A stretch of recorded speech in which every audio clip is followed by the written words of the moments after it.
Hello बच्चों, आज हम पढ़ेंगे कक्षा 8 सामाजिक अध्ययन के अंतर्गत सामाजिक एवं राजनीतिक जीवन विषय का अध्याय 7 जन सुविधाएं।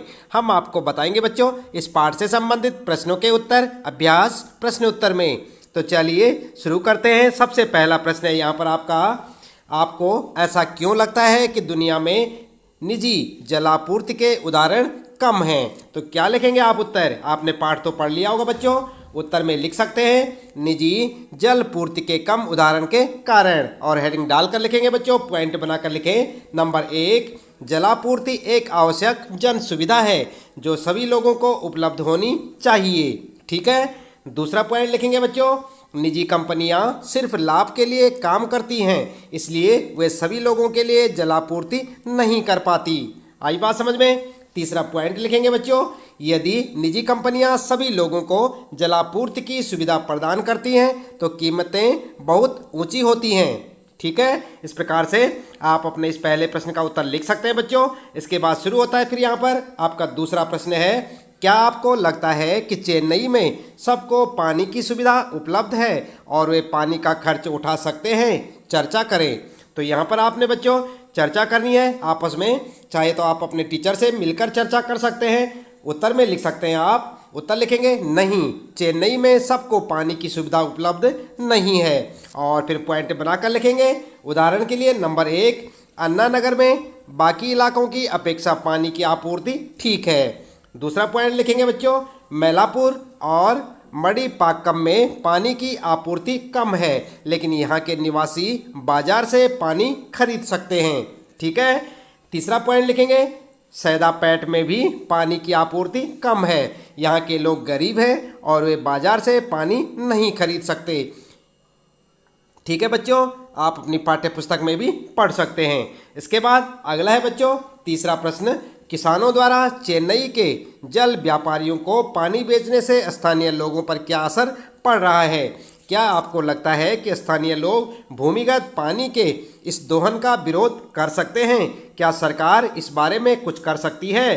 तो क्या लिखेंगे उत्तर? उत्तर में आप लिखेंगे बच्चों, सबसे पहले लिखेंगे प्रभाव और हेडिंग डालकर लिखेंगे, पॉइंट बनाकर लिखें। नंबर 1, स्थानीय लोगों को पीने के लिए तथा सिंचाई के लिए कम जल प्राप्त हो रहा है। दूसरा पॉइंट लिखें बच्चों, स्थानीय लोगों को भूमिगत पानी के इस दोहन का विरोध करना चाहिए। ठीक है। तीसरा पॉइंट लिखेंगे, हाँ, सरकार जल व्यापारियों और जल बिक्री कर रहे किसानों दोनों के खिलाफ कदम उठा सकती है। आई बात समझ में? इस प्रकार से आपके तीसरे प्रश्न का उत्तर हो जाएगा। इसके बाद बच्चों फिर बात करते हैं, यहाँ पर चौथा प्रश्न है, ऐसा क्यों है कि ज़्यादातर निजी अस्पताल और निजी स्कूल कस्बों या ग्रामीण इलाकों की बजाय बड़े शहरों में ही हैं? जानते हैं आप ऐसा क्यों है? उत्तर में आप लिखेंगे बड़े शहरों में स्कूल या अस्पताल होने के कारण, और पॉइंट बनाकर लिखेंगे। नंबर 1, शहरों में धनी लोग ऊंची फीस तथा अन्य खर्च वहन करने में समर्थ हैं। आई बात समझ में? दूसरा पॉइंट है, कस्बों या ग्रामीण इलाकों में शिक्षा और स्वास्थ्य पर अधिक खर्च नहीं किया जाता है। तीसरा पॉइंट लिखेंगे बच्चों, कस्बों या ग्रामीण क्षेत्रों में सुविधाओं व सुरक्षा की कमी है। अगला पॉइंट है चौथा, कस्बों या ग्रामीण क्षेत्रों में धनी लोग कम लाभ के डर से अस्पताल व स्कूल नहीं खोलते हैं। इस प्रकार से आप अपने चौथे प्रश्न का उत्तर लिखेंगे बच्चों, साथ साथ याद भी करें। इसके बाद फिर शुरू होता आपका यहाँ पर पांचवा प्रश्न है, क्या आपको लगता है कि हमारे देश में जन सुविधाओं का वितरण पर्याप्त और निष्पक्ष है? अपनी बात के समर्थन में एक उदाहरण दें।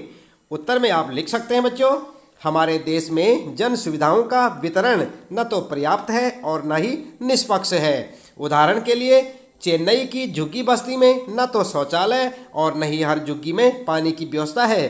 30 झुग्गियों के लिए एक नल लगा है जिसमें रोज 20 मिनट पानी आता है, जबकि चेन्नई के अन्ना नगर में सरकारी अफसर रहते हैं तो वहाँ 24 घंटे पानी की आपूर्ति होती रहती है।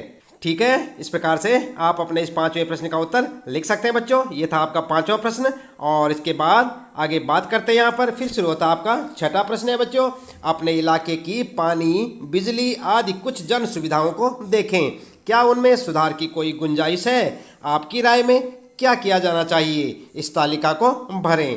तो यहाँ पर बात की गई है आपके अपने इलाके की।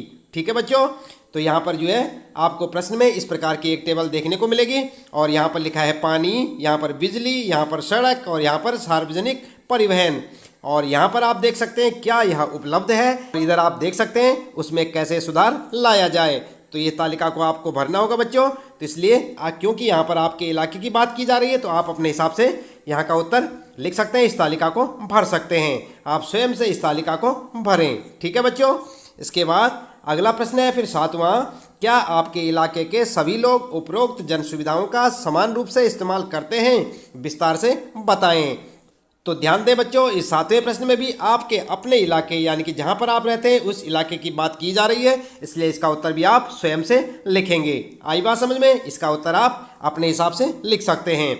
इसके बाद बच्चों 8वां प्रश्न है, जनगणना के साथ साथ कुछ जन सुविधाओं के बारे में भी आंकड़े इकट्ठा किए जाते हैं। अपने शिक्षक के साथ चर्चा करें कि जनगणना का काम कब और किस तरह किया जाता है। ध्यान दिया आपने, इस प्रश्न में पूछा है कि आप अपने शिक्षक के साथ चर्चा करें। ठीक है बच्चों। तो आप चाहें तो यहाँ से देखकर इस प्रकार भी लिख सकते हैं और चाहे अपने शिक्षक के साथ बातचीत करके यानी चर्चा करके भी आप अपना उत्तर बना सकते हैं बच्चों। उत्तर लिखेंगे, सबसे पहले लिखेंगे हेडिंग डालकर जनगणना और पहला पॉइंट लिखेंगे जनगणना का काम प्रत्येक 10 वर्ष बाद किया जाता है। पढ़ा था ना आपने पाठ में। इसके बाद आगे लिखेंगे वर्तमान जनगणना 2011 में की गई थी। अगला पॉइंट है बच्चों दूसरा, जनगणना हेतु सरकारी अधिकारियों शिक्षकों को प्रत्येक घर से आंकड़े इकट्ठे करने हेतु नियुक्त किया जाता है। अगला लिखेंगे तीसरा पॉइंट, जनगणना करने के लिए एक प्रश्नावली तैयार की जाती है जिसके आधार पर घर घर जाकर प्रश्न पूछे जाते हैं। अगला पॉइंट लिखेंगे चौथा, जनगणना से देश की कुल जनसंख्या, स्त्री पुरुषों की संख्या, लिंग अनुपात, देश में जन सुविधाओं की स्थिति, व्यावसायिक स्थिति और सामाजिक आर्थिक स्थिति आदि की जानकारी मिलती है।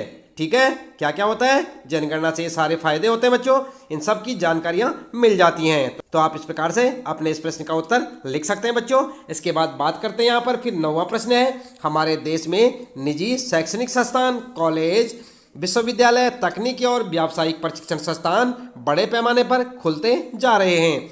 दूसरी तरफ सरकारी शिक्षा संस्थानों का महत्व कम होता जा रहा है। आपकी राय में इसका क्या असर हो सकता है? चर्चा कीजिए। तो उत्तर में आप लिख सकते हैं बच्चों।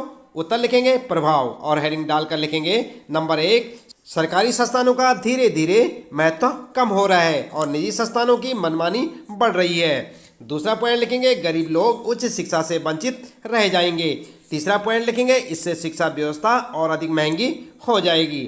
ठीक है बच्चों, इस प्रकार से आप अपने इस प्रश्न का उत्तर लिख सकते हैं। इस प्रश्न के साथ ही बच्चों इस पाठ से संबंधित प्रश्नों के उत्तर यहाँ पर समाप्त होते हैं। उम्मीद है कि आपको अच्छे से समझ आए होंगे। इसी प्रकार लगातार कक्षा 8 सामाजिक अध्ययन के अंतर्गत सभी विषयों के सभी पाठों के प्रश्नोत्तर जानने के लिए आप लगातार जुड़े रहे हमारे साथ। और यदि आप चैनल में पहली बार आए हैं तो चैनल को सब्सक्राइब अवश्य कर दें, बेल आइकन भी दबा दें बच्चों, ताकि आपको आने वाली प्रत्येक पाठ की वीडियो की नोटिफिकेशन मिलती रहे। और जानते रहें कक्षा 8 सामाजिक अध्ययन के सभी पाठों के प्रश्न उत्तर हमारे साथ। मिलते हैं फिर अगली वीडियो में।